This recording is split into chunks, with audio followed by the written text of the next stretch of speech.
Al cierre, que está a cargo de una profesora de la casa.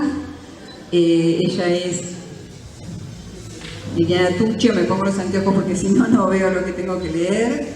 Liliana es profesora y licenciada en Historia por la UBA, tiene una maestría en Antropología Social en Proceso también en la UBA. Fue profesora de escuelas secundarias y técnicas de la provincia de Buenos Aires, integrante de los equipos técnicos regionales de formación docente continua por concurso, capacitadora de los niveles inicial, primario y secundario en la enseñanza de Historia y Ciencias Sociales y capacitadora de docentes de nivel terciario en alfabetización académica.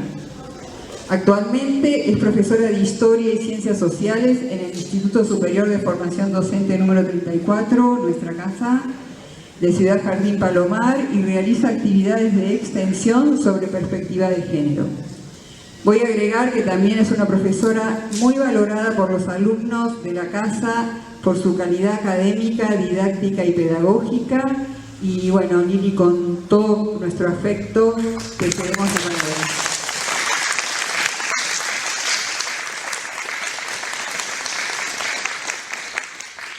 Muy buenas tardes. No me hagan emocionar desde el primer momento, es difícil. Vamos a empezar con algo muy particular, que mis alumnos ya conocen, que son los lenguajes alternativos. Yo entiendo que para acceder al conocimiento no siempre hay que sentarse frente a un libro, sino muchas veces una pintura, una poesía o una canción pueden evocar emociones, vivencias, y esa evocación estimula la imaginación y desarrolla el conocimiento, es decir, lo acelera, le da el puente que necesita para producirse. Bueno, entonces antes de empezar con la charla, vamos a ver y a escuchar esta canción, y les pediría a cada uno que se relaje y que se deje llevar por sus emociones, por sus recuerdos, por sus espacios vividos.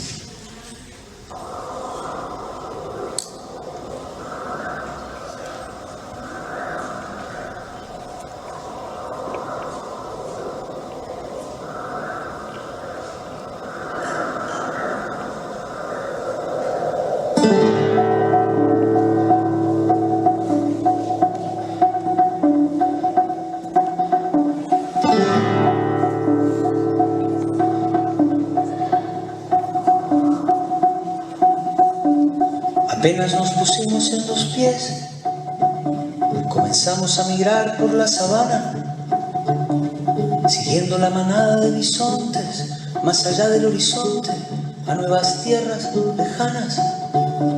Los niños a la espalda y expectantes, los ojos en alerta, todo oídos, olfateando aquel desconcertante paisaje nuevo, desconocido.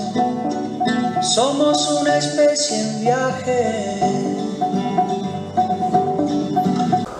Bueno, con toda esta carga tan impresionante de la poesía, voy a intentar introducirme en el conocimiento, que es lo que nos reúne. Quiero empezar con o decirles que va a haber dos ejes de trabajo. Por un lado, la perspectiva de género, que es lo que nos convoca y que me gustaría que la piensen como un microscopio, que vamos a ir ajustando para mejorar lo que vamos viendo. Y también el segundo eje va a ser la trialéctica. Y con esto les cuento que la trialéctica llegó a mi vida como llega toda la teoría después de la práctica. Cuando trabajaba con mi compañera Liliana Contreras, un día le dije, mirá qué lindo podemos hacer esto y vos trabajar el espacio y yo las experiencias históricas, y acá lo mezclamos con, creo que era con las civilizaciones hidráulicas, y ella me miró como dijera, eureka, eso es la trialéctica, me dijo.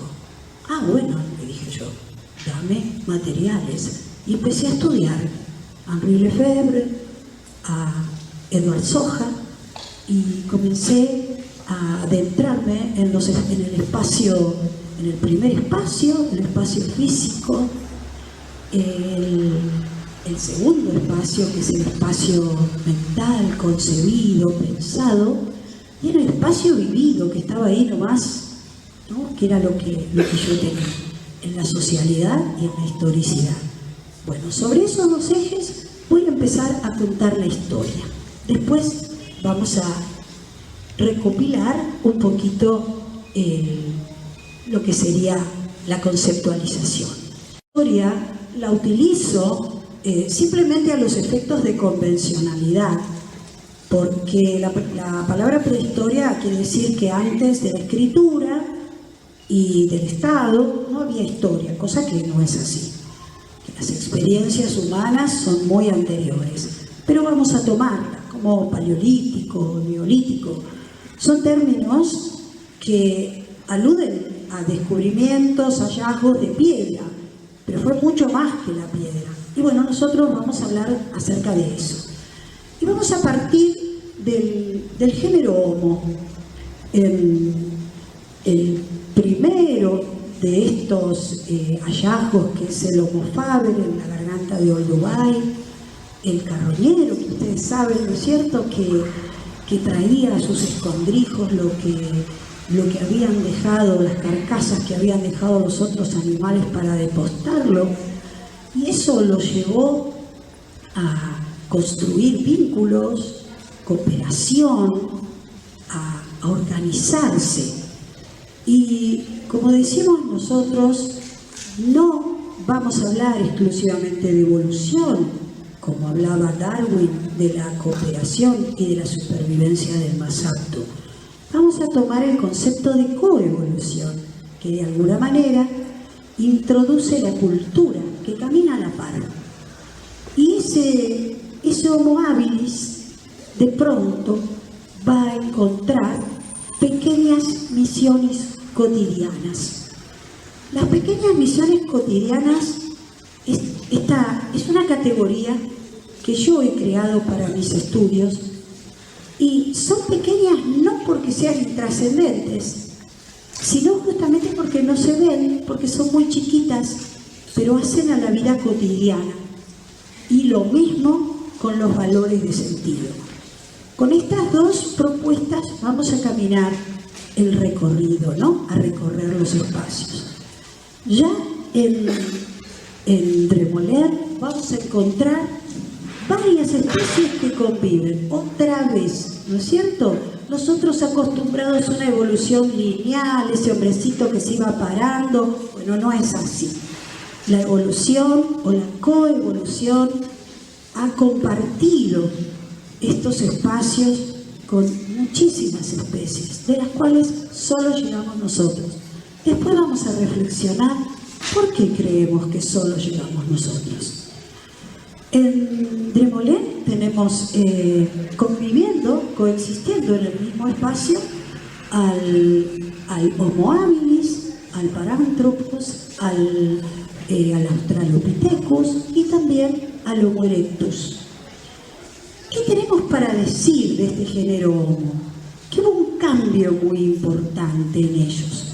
Un cambio claramente biológico que va a traer también una modificación muy importante a nivel cultural. Ese género Homo ya no pare en soledad, como ocurría con los chimpancés, sino que tiene que ser ayudado en esos partos. Y además, el cerebro no se completa en el momento fetal, sino que su desarrollo se completa, se termina de producir en el primer año de vida. ¿Y por qué es importante esto? Porque aparece un vínculo primordial que tenemos muy devaluado, que es el cuidado. Ese bebé tiene que ser cuidado.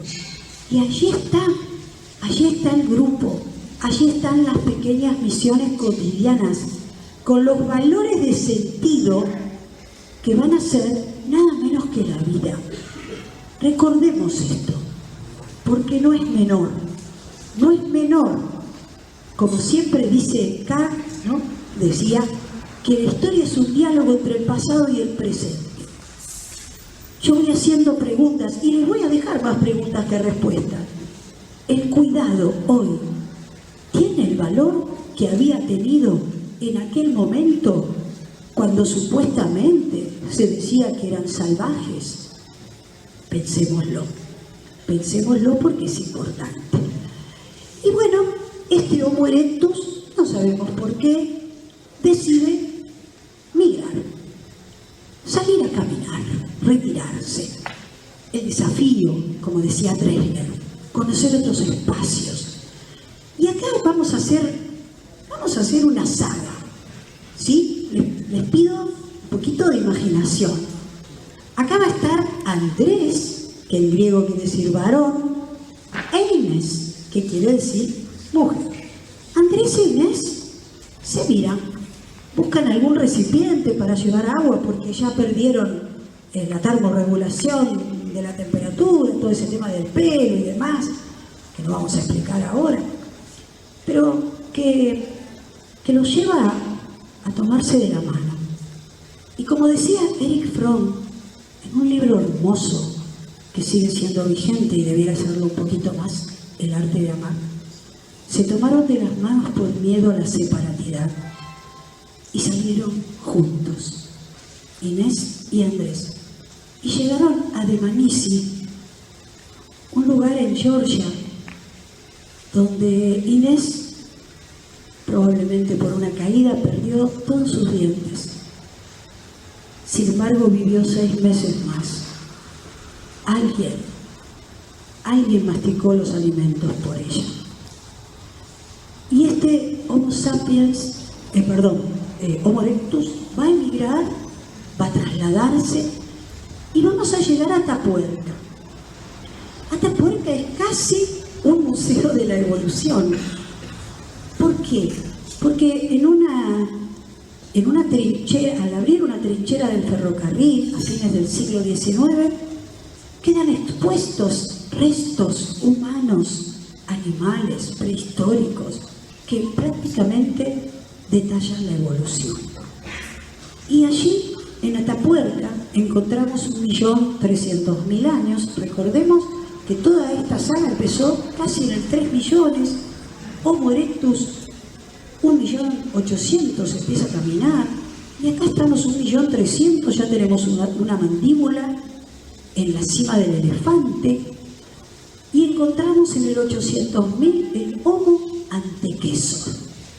¿Antecesor de quién? De los neandertales, de los denisovanos, del Homo sapiens, de nosotros. Y ese Homo antecesor tenía costumbres caníbales. Qué difícil que es hoy comprenderlo. Algunos piensan que eran simplemente a los efectos de alimentarse. Lo cierto es que tuvieron que hacer grupos muy fuertes para cazar, pero para que no los casen. Y en este mismo yacimiento encontramos otra vez a Inés y a Andrés, renovados por supuesto. Inés había tenido una hija que se llamaba Benjamina, pero tal vez porque tuvo un parto gemelar o porque se cayó y se golpeó, Benjamina tuvo una sinostosis de cráneo. Perdón los doctores que nos están mirando por las dudas si no lo explico bien.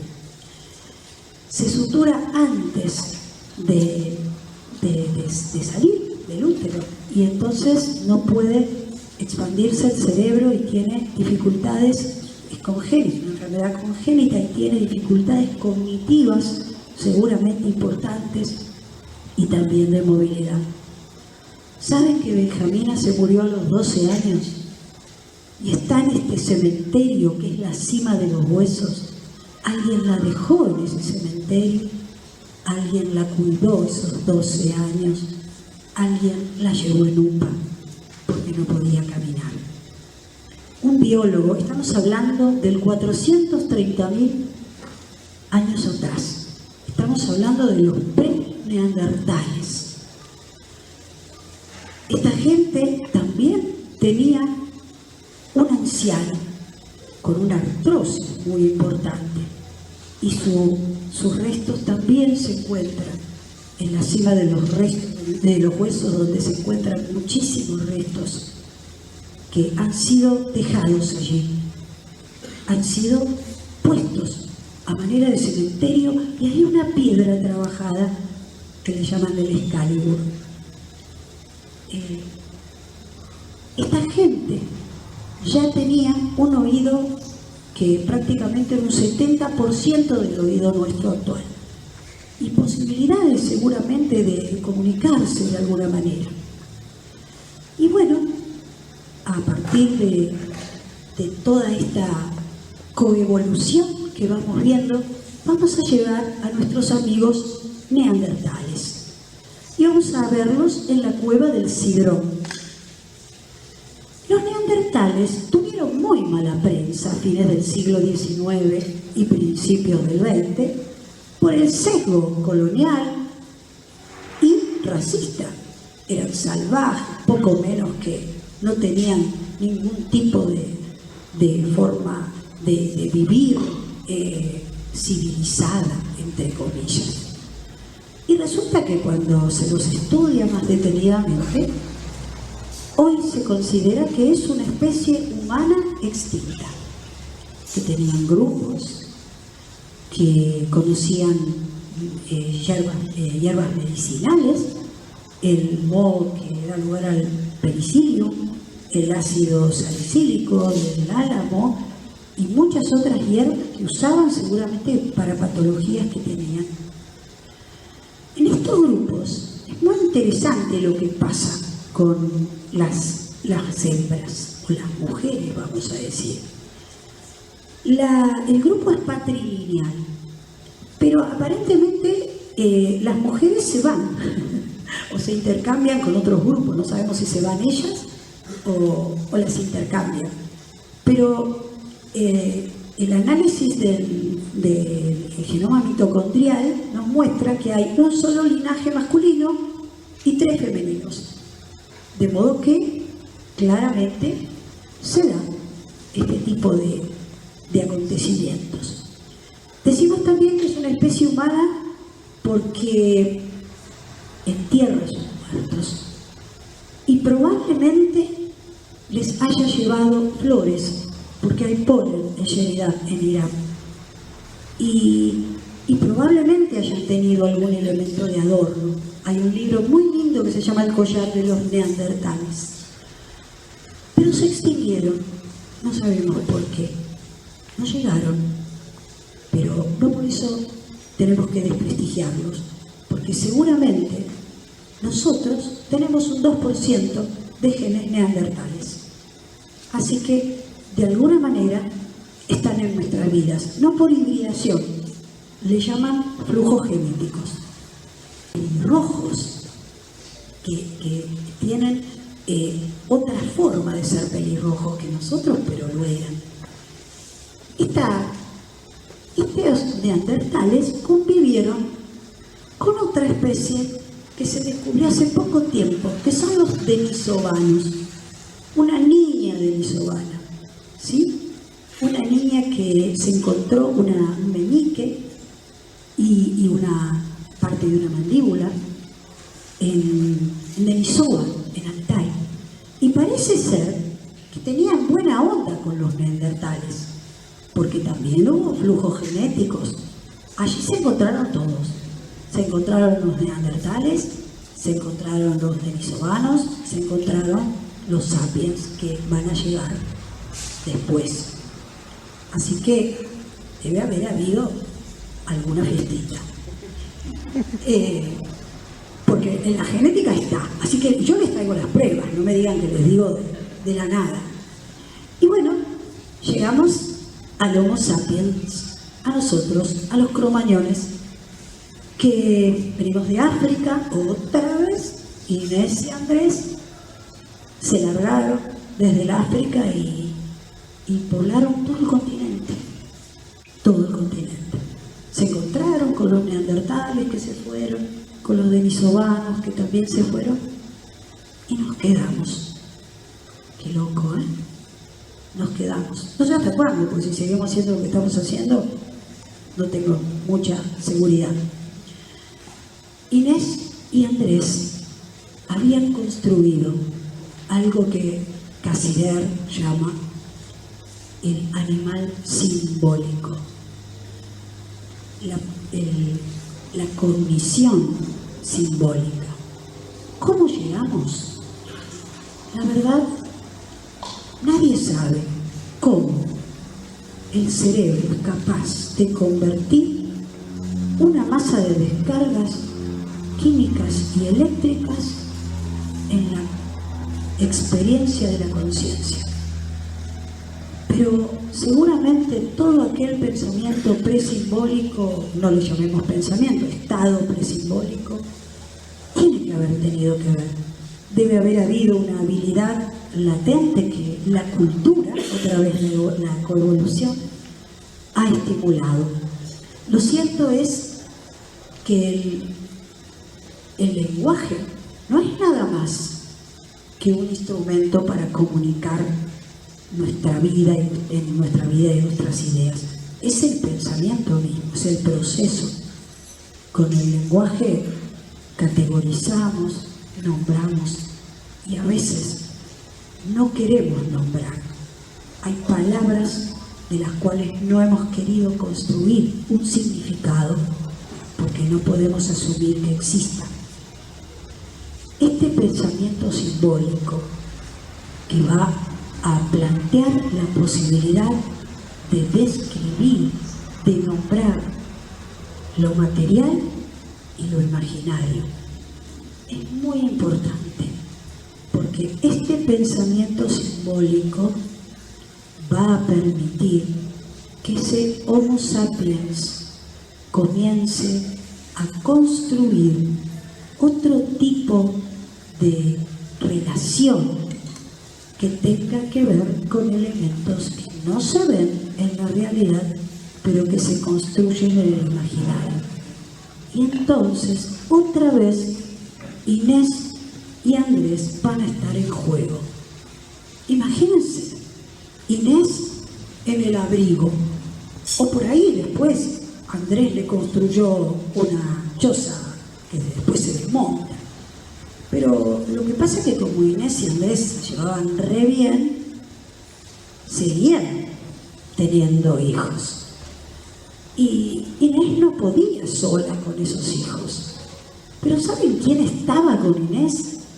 Estaba alguien que hacía mucho tiempo ya no podía parir después de una edad determinada, como los chimpancés, que parieron hasta el último día de su vida. Esa señora comenzó a tener la menopausia y resulta que ya venía de antes, ¿no? Fue la abuela que ayudaba a Inés a cuidar a esos niños y seguía construyendo pequeñas misiones cotidianas con valores de sentido que eran sostener la vida. Y allí estaban, no solo cuidando a los niños, sino también cuidando a los ancianos, porque el grupo también lo llevaba consigo. Y probablemente hiciera lo que hacen algunos pueblos todavía, que tienen que ver con la caza y recolección actual, que las abuelas hacen una papilla con cereal y miel y se la dan a los niños para que las puedan comer. Todo eso pasaba en la casa, en ese abrigo donde estaba Inés. Pero resulta que Andrés le dijo: mirá, de la nada no vamos a vivir, yo tengo que ir a buscar el alimento. Y en una sociedad ágrafa es muy difícil representarse el espacio. Entonces, cuando todas las veces que Andrés salía, en principio no sabía si iba a volver, se encontraba con riesgos, pero al mismo tiempo se sentía más fuerte porque esas experiencias lo fortalecían, lo hacían diferente. Y claro, cuando volvía era 1000, imagínense, era un héroe, traía comida, volvía vivo y me joya. Le decía, bueno, menos mal, ¿no? Porque habría otras Ineses por ahí. Así que si encima el tipo volvía, joya. Entonces, se empieza a construir muy lentamente la idea del prestigio, que yo creo que puede construirse justamente porque somos animales simbólicos y podemos imaginar cosas que no las vemos en la realidad, no las podemos tocar, que son abstracciones, pero que son tan fuertes simbólicamente. Pongan acá un escudo de Boca y van a ver. Entonces, indudablemente, aquí comenzamos a ver una asimetría, muy lentamente, tal vez imperceptible. Primero estarían súper contentos, pero nosotros somos conscientes de que la mujer también podía salir. Somos conscientes que no es la biología lo que le está dando a este hombre esta conciencia de poder, de fuerza, de prestigio, que es una construcción simbólica.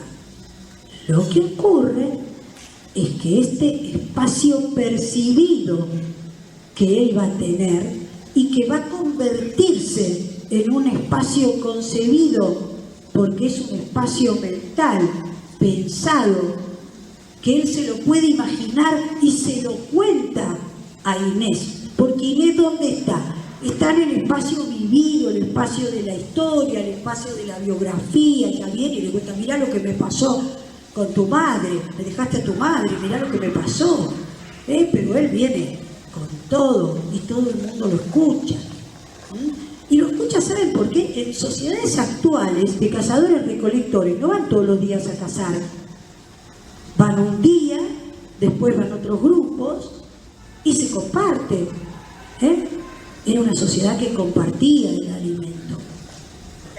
Y bueno, esta sociedad no solo va a tener situaciones en la casa y en otros espacios, sino que va a empezar a tener representaciones simbólicas en otros espacios como las pinturas, ¿sí? Las cuevas de Altamira, en las cuevas, o sea, en el interior, pero también al aire libre. Lo que pasa es que muchos se han perdido. Y acá otro sesgo, ¿no?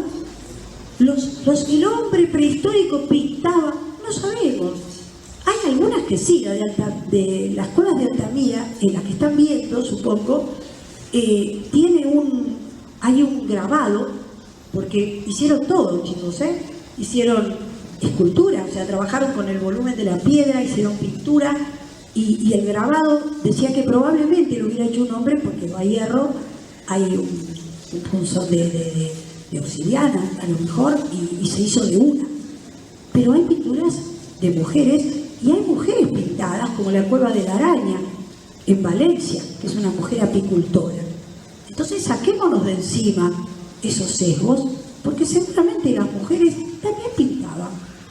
¿Por qué pintaban? Bueno, muchísimas teorías, hoy no vamos a tener tiempo de explicarlas, pero algunos dicen que puede haber sido algún tipo de escritura anterior, previa, porque hay una carta en una comunidad de aborígenes estadounidenses que le hace todo el GPS con dibujos, ¿no? Por dónde tenía que doblar, dónde tenía que ir. Y se encuentran muchos signos que recorren espacios, otra vez, ¿no? Esa espacialidad que se entremete en la socialidad y en la historicidad. Y bueno, este hombre, esta mujer, van a empezar a entender que hay que buscar otras maneras de alimentarse. Y probablemente Inés, que estaba mucho con las plantas, le dice a Andrés, ¿y si probamos de traer de las laderas de las montañas esas espigas y probamos sacar? Y bueno, probablemente así haya aparecido la agricultura, la domesticación de los animales, que no se los mataba a todos, tampoco los cazadores cazan indiscriminadamente, eligen la caza, no lo hacen indiscriminadamente. Y entonces pasamos al Neolítico, y acá otra duda y otra pregunta. Mis alumnos me van a matar, porque yo les había enseñado las revoluciones de Gordon Childe. Estábamos todos contentos. Primero la revolución agrícola, después la revolución urbana, y era la economía que traía la sedentarización. Pero este señor Edward Sohan, por Metrópolis, nos cuenta que por ahí no fue así, no fue la economía. Que a lo mejor también somos sesgados al pensar que la economía surgió primero. ¿Por qué no habrá sido el cinecismo? La palabra sinoiquismo quiere decir vivir juntos, de oikos, de la casa, ¿verdad? Entonces, ¿por qué no? ¿Por qué no puede haber sido primero la sedentarización y después, como necesitaban comida, pensaron otras posibilidades? Y entonces vamos a tomar el ejemplo de Çatalhöyük, una ciudad muy particular a la cual se entra por los techos, y es el primer paisaje urbano que conocemos. La historia del arte lo denomina así. Es un paisaje que nos muestra los tres espacios, nos muestra un mapa de la ciudad, un espacio percibido, el primer espacio, nos muestra una abstracción del espacio mental, el espacio concebido, y nos muestra también el espacio vivido, porque en Çatalhöyük había casas bastante comunes, no demasiado diferentes en su estructura. Había santuarios en los cuales las mujeres realmente se conjetura que pueden haber creado una religión femenina. Estas mujeres que aparecen, esas matronas sentadas en trono, exaltando la maternidad, la fertilidad, y figuritas pequeñas del resto de la vida, ¿no? De los momentos de la vida. Encontramos una sociedad bastante igualitaria y encontramos una sociedad que exalta la vida, ¿no? O sea que aquellas pequeñas visiones cotidianas seguían teniendo como valores de sentido el cuidado y la vida. Y en el norte de Mesopotamia pasa lo mismo, porque se han encontrado una serie de ciudades en donde las casas eran muy parecidas. ¿Y eso qué nos dice? Que no hay una desigualdad manifiesta. Y encima se encuentra un almacenamiento común que abastecía a todo el grupo de las ciudades. Entonces, estamos viendo sociedades prehistóricas, entre comillas, que son bastante igualitarias en las relaciones de género y también, ¿por qué no?, en las estructuras sociales. Pero nada dura para siempre. Y vamos a llegar, estas poblaciones se dirigen al centro de Mesopotamia, donde ya va a haber palos para cavar zanjas, para hacer canales de riego, y vamos a llegar a las ciudades, ya estamos prácticamente en el 4.000, entre el 5.000 y 4.000, vamos a tener las ciudades que van a ser claves en el cambio.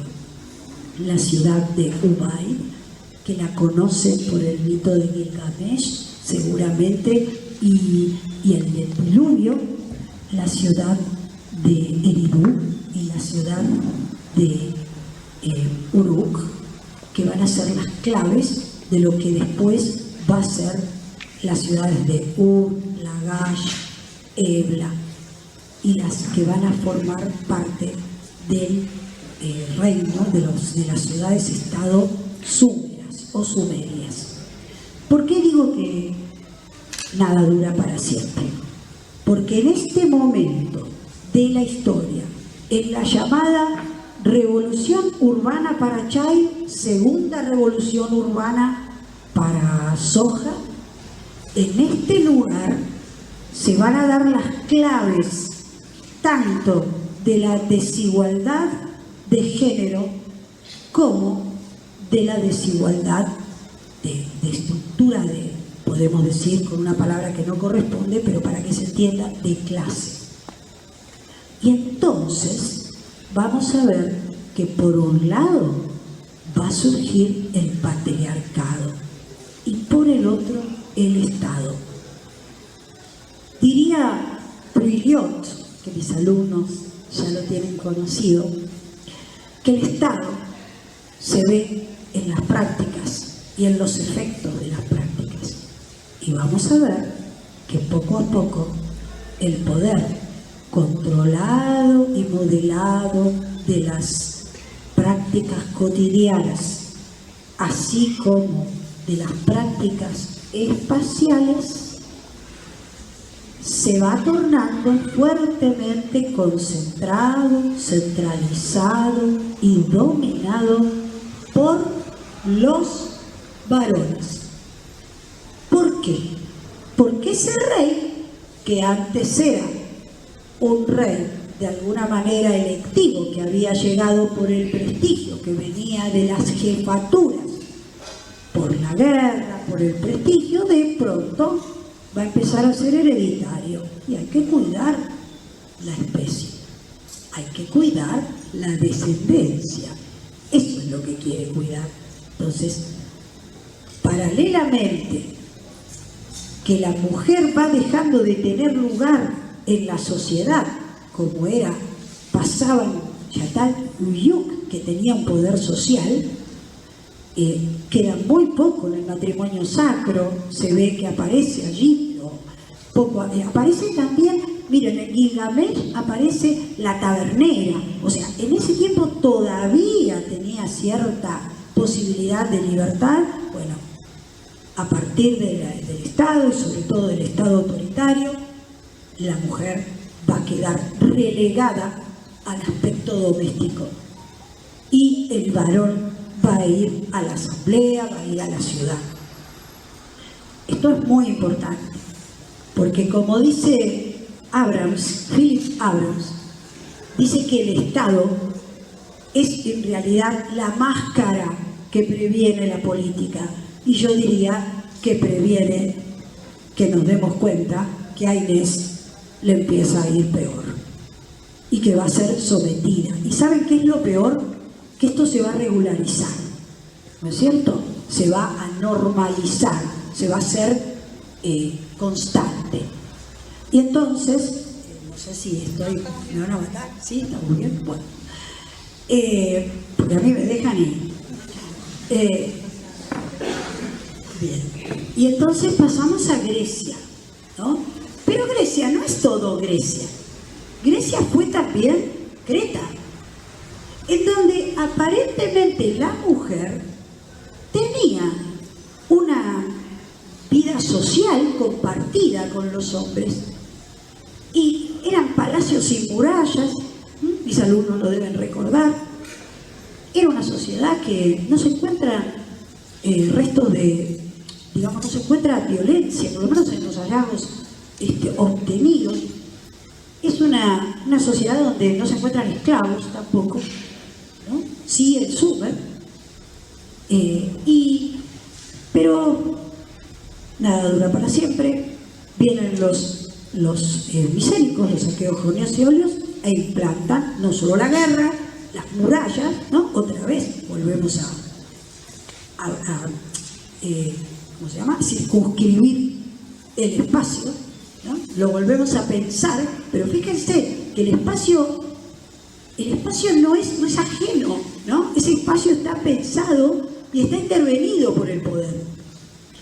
Está intervenido como espacio vivido también, porque está intervenida esa mujer en su espacio doméstico. Hasta que con Aristóteles, que decimos, bueno, la filosofía, ¿no? La razón, llegó la razón. Venimos de los mitos, venimos de las leyendas, venimos de todo eso. Y llega la razón. Bueno, Aristóteles hace la fundamentación ontológica de las asimetrías de género. ¿Qué quiero decir con esto?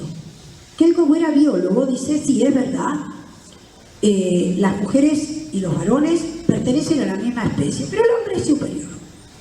¿Por qué? Ah, bueno, no sé. Porque es más fuerte. Es superior, la mujer es débil, la mujer está ahí en su casa y es sumisa, se nota un miedo, le tienen un miedo, es impresionante. Ulises ya le tenía miedo. ¿Se acuerdan que se hizo atar al palo de las embarcaciones para que no lo atacaran las sirenas? Y tengo otros miedos impresionantes de los Selknam, que otra vez vamos a charlar de ellos. Un miedo terrible a la mujer. Entonces, como tengo miedo por las dudas, la dejo en la casa, en el oikos, ¿sí? En esta sociedad organicista que todos tienen una función, bueno, el oikos va a tener la función de la naturaleza. Va a parir los hijos, los va a cuidar como recipiente. Aristóteles dice claramente, la mujer pone la materia, nosotros ponemos la forma. La mujer va a ser un recipiente y como el hijo es del varón, el varón tiene todo el derecho del mundo de cuidarlo. O sea que esas pequeñas misiones cotidianas van a ser para mantener la maternidad, van a ser para mantener la reproducción. Pero también Aristóteles le dice, momento, las mujeres tienen que trabajar para el bien de la polis. ¿Y qué es la polis? La polis es la ciudad-estado de la libertad, de la democracia, donde se había logrado que la violencia fuera reemplazada por la palabra y por la argumentación.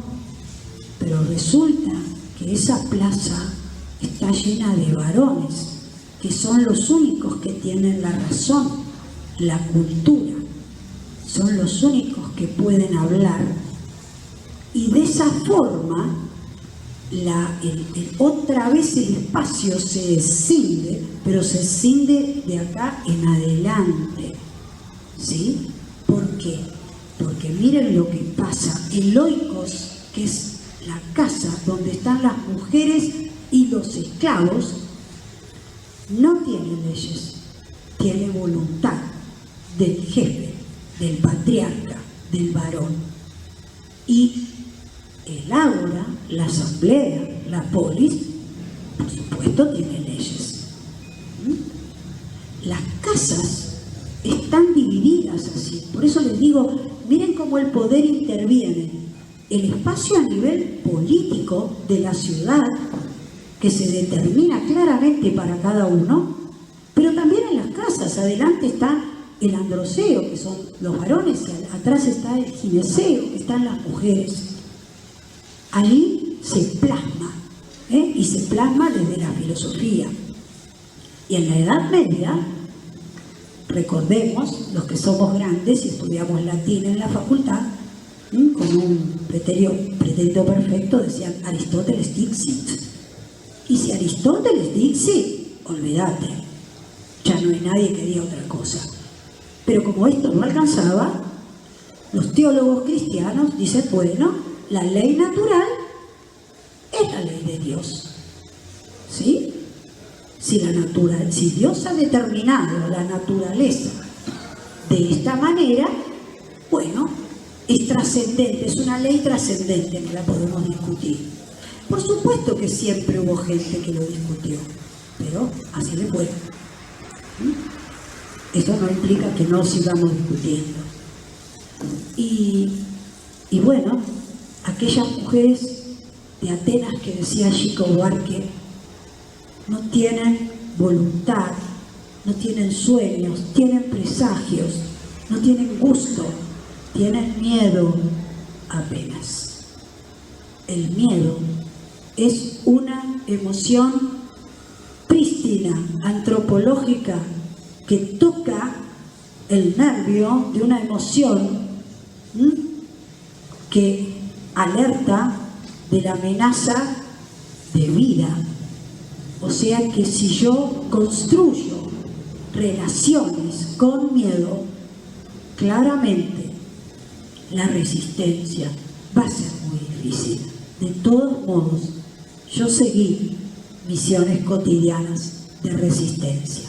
Pero antes de contarlas, quiero decir que en la modernidad y el cuestionamiento del saber antiguo, donde todo voló por los aires, Ptolomeo, ¿no es cierto? Aparece Giordano Bruno, aparece Kepler, aparece Copérnico, también así le fue, ¿no? Pero justamente, miren qué curioso, esto no se cuestiona, continúa. Somos modernos, pero no tanto. Y en la Revolución Francesa va a aparecer la Declaración de los Derechos del Hombre y del Ciudadano, como su nombre lo indica, del hombre y del ciudadano.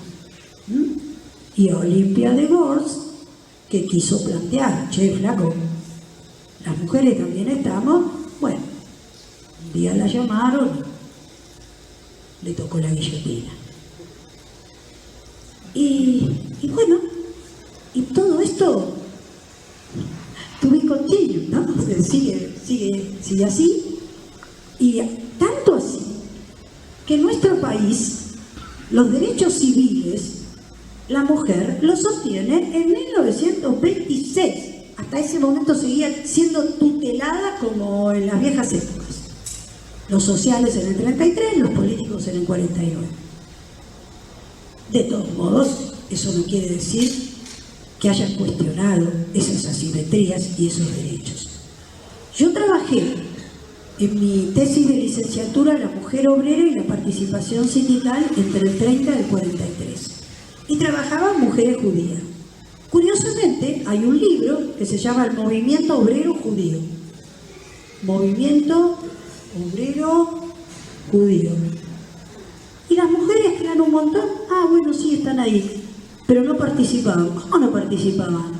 No, porque no iban todas a las manifestaciones. ¿No? Y las que iban y caminaban de un lugar al otro, no participaban. Y después, no había ley, no hay prácticamente. Y vamos a suponer que la mujer obrera, que estaba en la máquina y era presionada seguramente por su jefe, se atrevía a hacer la denuncia. Bueno, iba a los tribunales, le mandaban una notita a este hombre y el hombre seguía al pie de la máquina junto con ella. Otra vez el miedo, otra vez las pequeñas misiones cotidianas como estrategias, como tácticas más que como estrategia. La estrategia implica un cálculo. Pero, sin embargo, estas mujeres pueden analizarse en sus resistencias, como dice Raymond Williams, en las estructuras del sentir, con pensamientos que son sentidos y sentimientos que son vividos y que quedan marcados en esos espacios. La violencia, digo, es, como decía Bakhtin, exotópica, se expresa en otro lugar, pero en realidad se gesta en la trama de relaciones. Es ahí donde está marcada la asimetría, y es ahí cuando mis chicos me escuchan decir hay que deshilar. Entonces, volviendo un poquito a la conceptualización, para ir cerrando la parte un poquito más teórica, después de todo este recorrido tan largo y tan complejo, quiero decirles que conceptualizamos el género como el conjunto de prácticas sociales, de representaciones, de ideas, de prescripciones, que la cultura desarrolla desde las diferencias anatómicas entre los sexos para conceptualizar, ¿sí?, y simbolizar, para normalizar, diríamos nosotros, lo que es propio de los varones, lo masculino, y lo que es propio de las mujeres, lo femenino. Si nosotros volvemos a la trama de significados, como decía Geertz, la trama de significados, que es lo que el ser humano interpreta para poder actuar, ¿no es cierto? Interpreta su experiencia y su existencia para poder actuar. Si nosotros vamos a esa trama de significados, vamos a encontrar que lo masculino y lo femenino son categorías sociales. Y la perspectiva de género lo que nos permite es tratar de investigar cómo se construyen y cómo operan. ¿Para qué? Para desarmarlas. Sí. Yo lo que les propongo es, a partir o mediante esta perspectiva de género, trabajar las ciencias sociales a través de la trialéctica. ¿Qué es la trialéctica? Volvemos otra vez. La trialéctica, decía Henri Lefebvre, que en realidad las relaciones sociales, llámese familia, mercado, ¿cómo se llama el otro? Clase, incluso el Estado mismo, serían abstracciones infundadas si no se espacializan. O sea, las prácticas espaciales tienen que ver justamente con la construcción, con la dimensión espacial, material y simbólica, la producción social del espacio. Entonces, trabajar desde la trialéctica en historia, decía Soja, necesitamos buenos historiadores que nos acompañen. Bueno, acá estamos. No sé si bueno, pero historiadores tratamos. Decía que hay que entrar en la espacialidad, porque ese espacio vivido se corresponde con el tiempo vivido. Esas son las experiencias humanas que vivimos. Ese espacio percibido es el espacio físico, pero hay un tiempo percibido. O si no, los maestros de jardín que enseñan a construir ese tiempo percibido y ese espacio percibido en los niños. Ese espacio concebido tiene un tiempo concebido. O no hablamos con los chicos. Chicos, en historia una cosa es qué pasó y otra cosa es qué se dice que pasó. Bueno, todo eso es una gran complejidad, pero hay que atreverse a trabajarla. ¿Y qué propongo entonces? Yo propongo un método. Ustedes saben que la palabra método quiere decir camino. Y tomar el camino de la trialéctica desde el género permite, por un lado, advertir y asumir que la realidad de nuestra existencia es compleja. Y por otro, propone una enseñanza que se atreva a introducirse en la espacialidad, en esos espacios, a través de la perspectiva de género para abrir esa trama, registrar las huellas de estas asimetrías que son históricas y que se pueden encontrar para desarmarlas, para deslegitimar después las otras desigualdades, las desigualdades sociales que vemos a diario.